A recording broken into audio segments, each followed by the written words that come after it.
everyone. Welcome. Sideline podcast. On episode 232.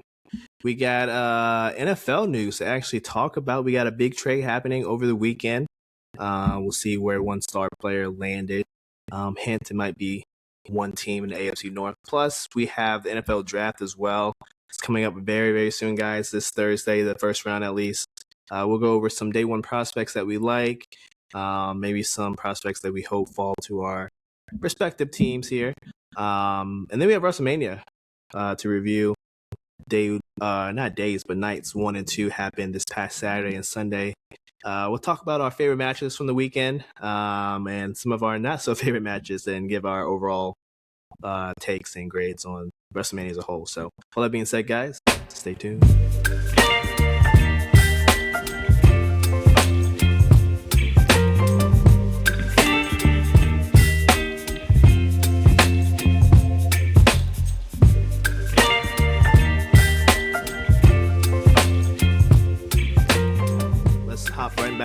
Hop into the NFL. We haven't talked about NFL. It feels like for a few weeks, Lawrence.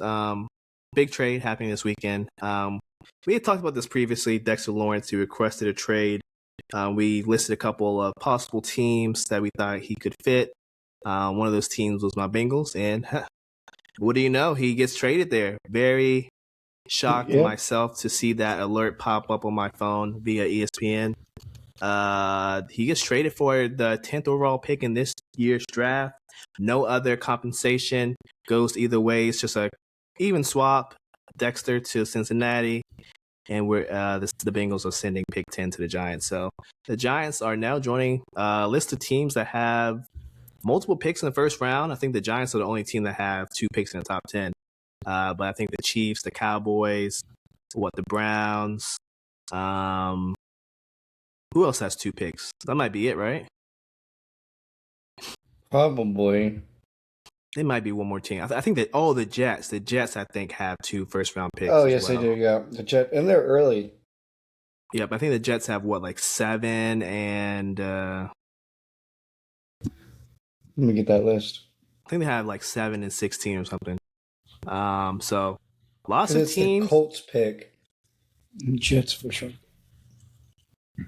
It should be in the teens then. Yeah. But yeah, several teams that have multiple first rounders. 16. It was 16. Mm-hmm. Multiple teams with multiple first round picks. So we'll see if some of these teams maneuver around the board, but we can get to that a little bit later. We'll talk about Sexy Dexy going to Cincinnati. I'll give you my thoughts, Lawrence, and then I want to hear your thoughts.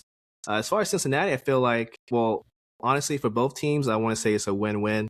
The Giants, they're a rebuilding team, even though you have a brand new coach in Harbaugh, who's a proven winner, sustained success in Baltimore. Long playoff runs in Baltimore, and year in year out making the playoffs. A head coach knows what he's doing. Comes to the Giants, kind of level set the culture there in New York. But yeah, he's part of a rebuild. They're nowhere close to contending, even though you have some good young pieces. So any way to fast track that helps. But you hate to see the centerpiece of your defense go away. But for Cincinnati, hey, you finally get a centerpiece for your defense, right? You let Trey Hendrickson go, great pass rusher. Led the league in sacks 2 years ago, back-to-back years of 17 plus sacks.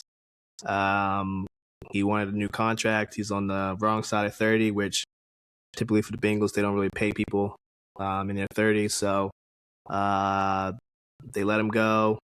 Here comes the opportunity to get a premier player at their position. All you have to give up is pick 10, which seems a little premium, a little bit too much at first. But once you look at their draft positioning, how the board was probably going to fall to them, Lawrence, it makes sense that the Bengals, just end up trading that pick because probably the 2 or 3 guys that they want, Bain, Caleb Downs, Dulane, the corner from LSU, there's a good chance those guys are gone. So honestly, at that point, they're probably reaching.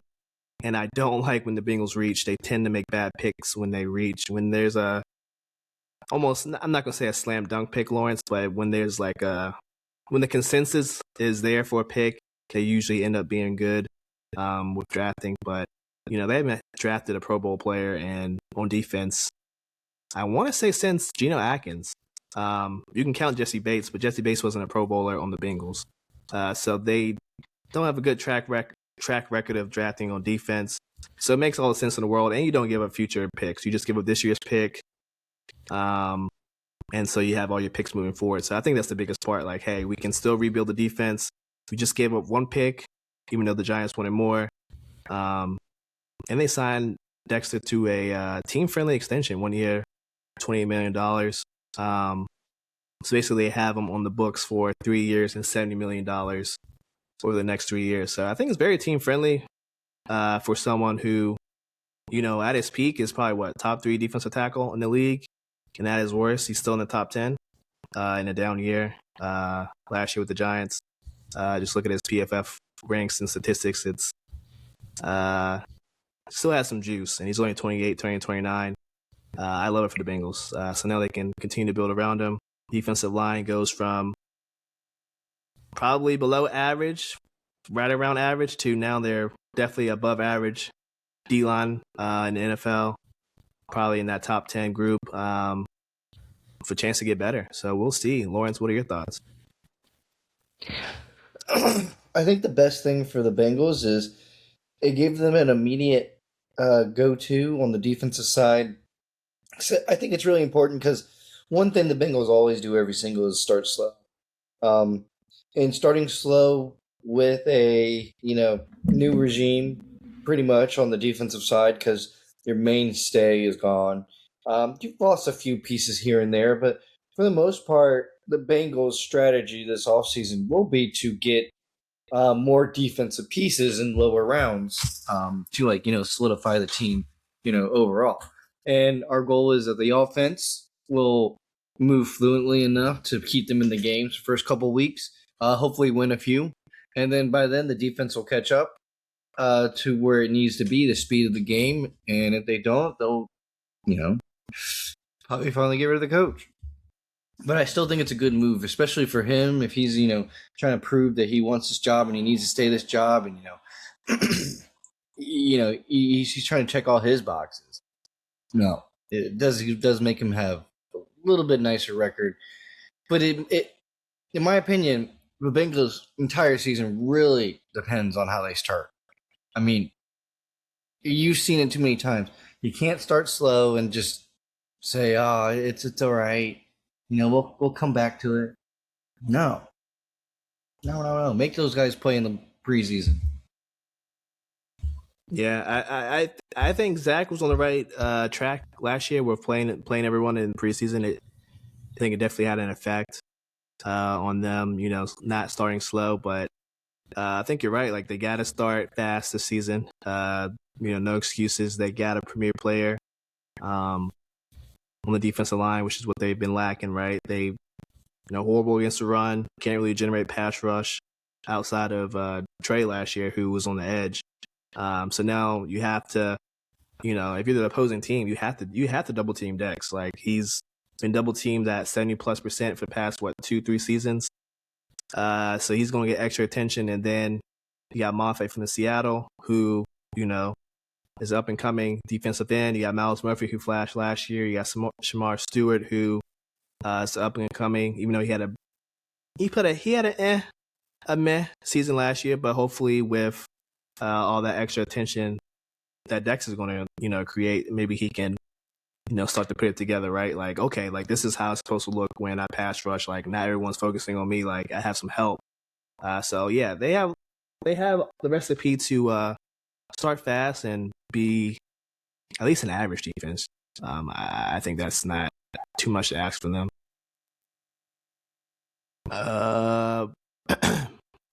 But moving on, like I said, I think it's an A+ for both teams.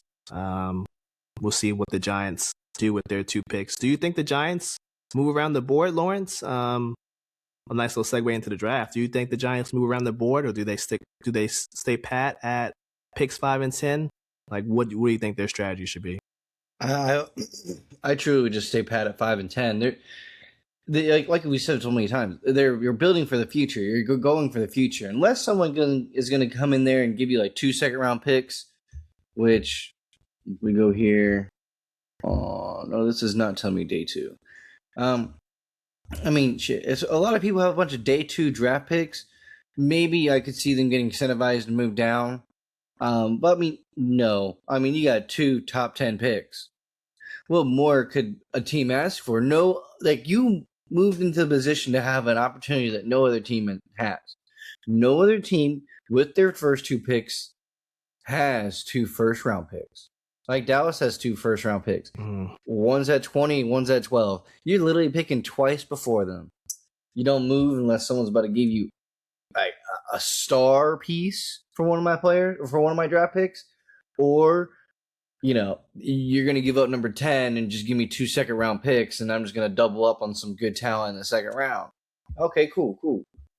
But no, I'm not giving up 2 top 10 picks. No. Yeah, I think I don't know. I think the Giants entertain it. I think they definitely should pick someone at 5. But if a team wants to move ahead at 10 to maybe get someone, maybe someone's dropping, like I don't think Sonny Styles will drop, but let's just say if he was dropping, or maybe if Bane drops to 10, and maybe the Giants aren't really sold on Bane, and they don't really need Bane. So if a team wants to move up a couple of slots, like the Cowboys, or I don't know, the Dolphins, or maybe the Ravens. Like the Ravens, they want to add to their edge room because they really only have Trey. So maybe can we pair Trey with Bane? Like maybe they entertain that, Lawrence. That's the only scenario I could see, really. But I think I agree that they should stay pat for the most part. Yeah, because you're rebuilding. You get 2 first-round picks. If one of them is good, you're golden. If you can get 2 of them, you're great. You're just gonna have to run into that problem in 4 years.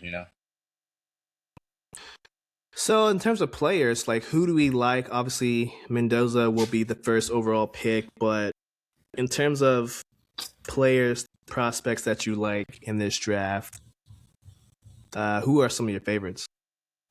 Well, being a Panthers fan, we're kind of been watching a lot of the linebackers. Pretty much, I really hope the Panthers at number 19 go for a linebacker. A big 2 we've been looking at is Jacob Rodriguez and Anthony Hill Jr. Personally, I don't really care. I want more of that position. I am interested to know where that Notre Dame running back will land. I think we were talking about this with the Bengals, about him getting scooped up by the Bengals. And now the Bengals are no longer going to be sitting on that kind of case. Like, if the Bengals were still sitting there, the Giants might be looking for a running back too, because we know Scattaboo ain't no long-term solution. So, Miami's right there. So then Dallas is getting, screwed over twice. Now I can see the movement, but yeah, there would be a lot of questions. I personally don't see a point in which, there's just been this big hoopla about Ty Simpson. It's Ty Simpson, right? From Alabama? Yeah, quarterback from Alabama. Going early. I don't see it. I didn't think he played that good. To be dead ass with you. I don't know. There wasn't a whole lot of QBs. I think this is really Mendoza is the end all be all. He is what you're gonna pick at first, and then it's just gonna fall suited because like the Jets need, a quarterback, an edge, pretty much anything, wide receiver, anything. They're gonna be making Breece Hall, unhappy in the going future. Garrett Wilson will probably be displeased. The O-line needs revamping. Like, there's a lot of things. And there's whimsical talk that they're going to take Ty Simpson, There's talks that they're going to do this. I'm like, please don't. For the love of God. Mm-hmm. The Cardinals, they also need a quarterback. I don't believe that they should be picking him up. I think the Cardinals also just need to focus on the offensive line. I think it's a bigger need. Maybe getting some pass rushes. The Titans, big need, O-line. Cam Ward went out last game of the season. We don't want to see him going out at the end of the season. And I'm pretty sure Cam Ward got sacked so many times and was running for his life so many times. That's what we need to start looking at. And then this is another reason why I think the Giants shouldn't get rid of one of their top 10 picks. Is I think that they should be using one of those top 10 picks on an offensive lineman. If you're going to give Jackson Dart the chance to run this team, which it kind of feels like they are, then you should probably give him a line in order to stand behind. Yeah, it would be smart. Yeah, some prospects. I mean, I was pretty high on Caleb Downs. Obviously, the Bengals were there at 10. Jeremiah Love, who I think is probably the second best player, honestly, but it just depends if you need a running back. And now the reports are saying that he might go as high as 3 to the Cardinals, which I could see, but the Cardinals, I feel like they need O-line and defense. So, I for the Cardinals, it's probably more of a luxury pick, but you are probably getting the second best, third best player in the draft. Sonny Styles, he's tested crazy. I like Tulane as CB1 of this draft. After just watching his tape, Lawrence, he's probably the best corner. McCoy would probably be the best corner if he didn't have, the knee issues. But after hearing some of Delane's stats, like I think he gave up less than 10 first downs all of last year, especially playing the SEC. Like that's crazy. Like the kid. I mean, he's technically he played at Virginia Tech at one point. I do remember him being there. Yeah, he did for a year or two before transferring. So Tulane, obviously Bain is good. Out of the wide receivers, I'm not sure. I guess it's just your preference. I think all three of the guys, Lemon, Jordan Tyson, Tate, I would be fine with either of them if I'm a team. I guess it depends on your preference. They have different play styles. Do you have a specific person you're interested in if they, fall in the range of the Panthers, or what are you thinking? I mean, personally, I don't want to see another season run back with what's his name. Oh, it's gonna really bother me right now that I'm thinking of him and I can't think of his name. The safety for the Panthers. I might as well just Google it. Not even gonna be able to think of his name. Yeah, Nick Scott. There you go. I absolutely hate Nick Scott, and I would love to see them not have to run one more season with Nick Scott. Yeah. One of the big things they keep saying is Carolina's going to take the best player available, and I hope that to be true. I would love to see them have like a safety come out. Be kind of best available at that position. One is like Emmanuel McNeil Warren. I found it is the safety that the Panthers Insider does post sometimes as the best pick available, because on here he's always saying like on the clock at pick 19 our best available are CJ Allen linebacker, Keldrick Falk edge rusher, Omar Cooper Jr., and then like a Vivian Terrell, which is a corner, not really big on corner for us, and then safety Emmanuel McNeil Warren. To me, if they're not taking an edge rusher, which I don't know, maybe they do like the talent they just had, and I still want to see some pieces be brought in, so maybe that's where they should go. But I would love to see a safety come in, and we kind of just go on moving from Nick Scott. Like Nick Scott cannot be our long-term solution in future. Like, let's just go ahead and nip this in the ass while we still got a young, cheap Bryce Young. We don't have to pay a wide receiver. This would be great when we don't have to pay a wide receiver because we probably have a good wide receiver. And then, I don't know, the tight end situation, Tremble, and if Sanders could stay healthy, and they had this new tight end they just got last year, I think they could be all right. I mean, I guess they're not deadly enough, but Kenyon Sadiq is probably pretty good. Yeah, hey, I like them. I look at his tape. I think he has a solid tight end, chance to be top 10 tight end in the league. I think he might be the only tight end going in the first round. I'm not sure. I'm not too sure about tight end depth this draft. I know last year was pretty tight end heavy, so I'm not too sure about this year's draft. But any prospects you hope fall? Maybe the Panthers can trade back into the first or trade into the second. Some day two guys, some underrated guys that you know of. I haven't followed this hard this much in this year's draft. I think this is like the first year I didn't feel genuine interest going into the draft as deep. And that might be the fact that because Carolina hasn't had a deep or early pick for the first time. Because I don't know, being at pick 19, you're kind of going into it hoping for what you're going to get, but you can never really plan on what you are going to get. Mm-hmm. And I mean, you can spend all day making those mock drafts about what's going to happen and hoping, but at the end, it's probably just best to see what goes down. What I will say is I kind of hope they do not pick a wide receiver up. As much as I think Xavier Gett might be a question mark, I feel like that's just a resource that's just better used somewhere else at first overall pick. Or not first overall pick, but first round pick.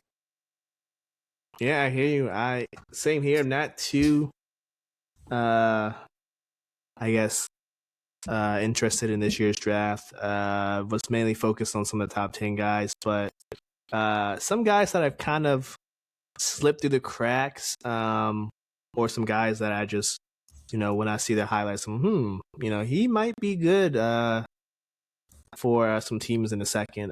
D'Angelo Pons, the corner from Indiana, a little bit undersized, but he's a dog, Lawrence. Like, he's a dog. I don't know if you saw him during the college football playoffs, but definitely Indiana's best corner.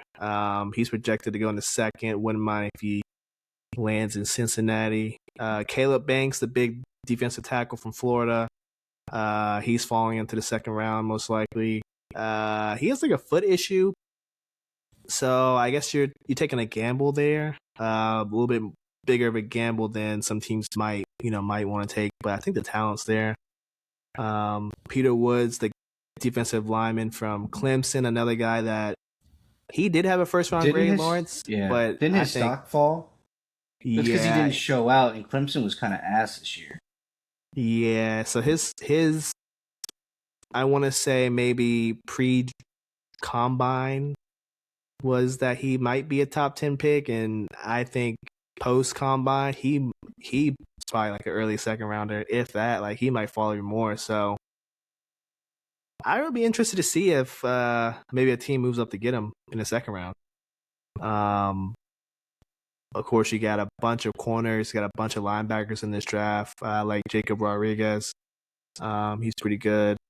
Those are some of the guys I think I would be interested in if I'm the Bengals. But mostly in the second round. I don't think they should move back into the first round. But maybe if someone does fall in the first round and they want 5 years of control, maybe you trade back into the first round. But who knows? We'll have to see about that. But yeah, that's pretty much all the draft coverage we want to give you guys. Of course, the draft starts on Thursday, day 1, and then Friday, day 2 will be rounds 2 and 3, I believe, and then Saturday we'll have the rest of the draft. So tune in if you want to see who your team drafts.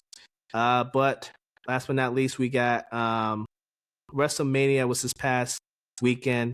We did our preview beforehand. Honestly, Lawrence, Wrestlemania was a disappointment. I thought it was ass, especially the first night. I think the second night definitely made up, but overall, I think it was okay. Like, I don't think night 2 did a good enough job to overcome the shortcomings of night 1, because night 1 was, outside of Drew McIntyre and Fatu, I think was pretty bad. You didn't like, or day 1, you didn't like the Speed and Logan Paul, all that whole drama shenanigans? I thought it was entertaining. I mean, because I didn't watch most of the fight. I honestly didn't watch many of the night because I was kind of I don't know, I was just in and out. But I did watch the Logan Paul and Speed because that's kind of what I was interested in looking for, and it was like, I think it was the first one up, wasn't it? Yeah, on Saturday. Yeah. So, and then I think no, and then I remember Brock Lesnar retiring this during day two. I didn't watch a whole lot of WrestleMania, but Brock Lesnar one really threw me off. And I know we talked about it earlier, but like the fact that the match was so short, like I swear I was at a bar because my buddy and I we fixed the car, so we could go back on the road, and we were going to go test drive, so we were going to go up the road. We went up the road, we went to the bar real quick, had a drink, and we were getting a drink. We were literally was like, "Oh, WrestleMania's on," and they were doing the walkouts. You talk a little bit, and then I swear to you, Brock was doing this little dance around the ring, and I was like, man, this man's just doing some short work on him. And then I'm pretty sure we're just watching some dudes play pool. We look back up, he's pinned to the ground, and this guy's, the ref's already doing the count. I'm like, what? It's over. It's over. So Brock unofficially retires.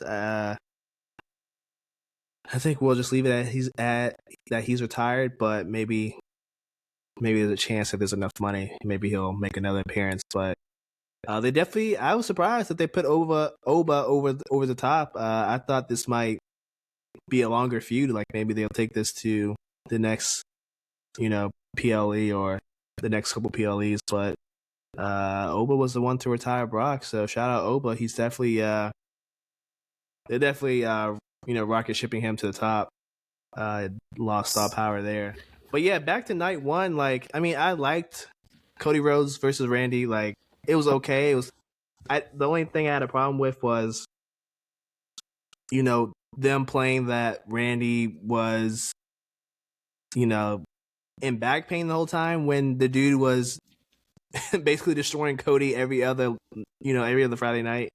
And then all of a sudden on WrestleMania night one, he has a back problem. Like, and he could barely move around the ring. Like, I didn't like how they played that. I think that was dumb. Maybe he had a back problem just before.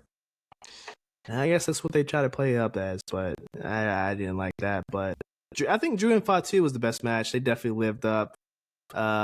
Gunther Seth was okay. Becky Lynch and AJ Lee was probably the best women's fight that night. Liv, I mean, she did her thing, but it was kind of short. Like, I think my main problems with both nights were the pacing and all the ads. I know you didn't watch a lot of it, but there was tons, and I mean tons of ads. And the matches just didn't go on as long as they probably should have. It's a really big problem. I mean, night two kind of fixed some of that, but I think it was a little bit too little too late, So, night two, Trick Williams, Zammy. That was good. Could have been longer. The ladder match, A+. Like, that was a damn good ladder match. The street fight, your man Dirty Dom, he lost, but he did pretty good, and his entrance was the best. He was like on a throne, Lawrence, and he had his little luchador mask on, and then they took it off, and his attire was cool, and then the demon came out, and Finn was looking cool, so I was rocking with that. I also saw Penta win the conference championship and Intercontinental Championship. Yeah, the ladder match. Yeah, the ladder match was A+. Rhea Ripley and Jade, they did their thing. Like, that was a good match. And then, Tribal Chief versus CM Punk. That was a damn good match. Now that I'm thinking about it, I'm like, I'm glad that they didn't have any shenanigans. Just like, two main events, or I guess one main event free of shenanigans. Pat was kind of butting his head into the first night, but that was a damn good match. Just only those two didn't have anything like taking away from either one of them, winning the championship. So night two was like an A. Night one, probably a D+, but overall, I would say C. What do you think? Probably overall a C. I mean, it's not even the most memorable WrestleMania in the last couple of years. Yeah. No, I agree. So, the Raw after WrestleMania last night was good. Looks like we're looking at a Fatu versus Roman. at Backlash. We'll see if that's actually the case. Looks like CM Punk versus Cody is down the road, but I don't know if you saw Cody's like eyes all fucked up, like it's all bruised, and he basically got a black eye from getting punted by Randy. So I don't know if he's clear. I don't know if he's clear to actually wrestle. So I don't know if they're gonna make him vacate if it's that serious, or he just won't wrestle for like a month and then he'll wrestle at Backlash. I don't know. I don't know if you saw his eye. Mm-mm. Yeah, let me see if I can find a picture. It's pretty brutal.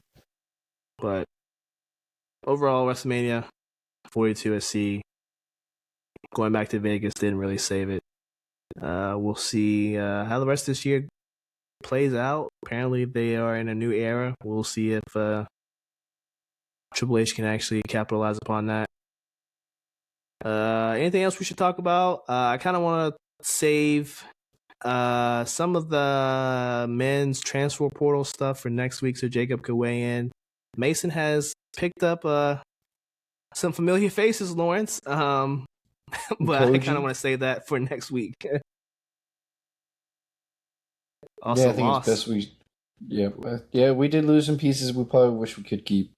Yeah, very unfortunate there, but transfer portal is not done, so maybe we'll have some more good news next week. NBA action. Briefly, Lakers up 1-0. KD may or may not play tonight. I think he's confirmed. He confirmed he's playing? Yeah. Nuggies lost last night to the Wolves. Ant-Man on one leg dropped 30 and 10.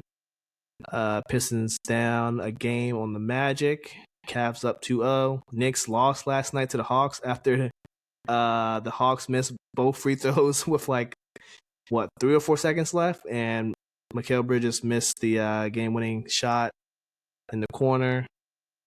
Sixers are currently up on the Celtics right now as we are recording. And Wemby is out of concussion game 2. Protocol. Yeah, concussion protocol. Did you see the replay or? No, but I did get the notification, and that FanDuel does this new thing where it's like a full game protection, and it gave me the option, but then it was giving me a hard time when I was trying to place my bet. Okay. And let me tell you, I kind of wish, I will take it. Okay. Because I did put Wemby in my bet, and now it won't matter because he got hurt. You hate to see it. Should have seen it coming. So we'll see what the outcome of Game 2, Spurs Trailblazers. Trailblazers might have a chance at least to win Game 2, even though they're in San Antonio. So we'll see about that. Anything else, Lawrence? No, I guess I will be saying that I think we're right. I think Nuggets Timberwolves is going to be the deepest, most fun series. Thunder Suns, I think it's already over before it started. Hey, the Suns, they put up a good first attempt in the first quarter, and the Thunder said, "Hey, we're done playing around." Yeah, that's about it. So. Yeah, I remember we got to the bar too, and I walked in, and the over/under for the spread was 24.5, and my buddy was like, "Yeah, just do it. Go ahead and take the Thunder spread." I was like, "Dude, it's 24.5." He was like, "Don't worry about it." I was like, "Okay." I put money on it. Like 20 minutes later, it was at 32.5 spread. I was like, all right, we're good. We're chilling. And yeah, the Suns, that was so sad to see, just like keel over. Yeah. I don't think the Suns, they don't stand a chance. Sorry to say that, Suns, but it is what it is. But that's all we got for you guys. Thank you guys for watching on YouTube, listening on Spotify, and all that good stuff. I think this is the only episode for this week, so we'll catch you guys next week on the Sideline Brief podcast. Thank you guys again for watching and listening, and we will see you next week.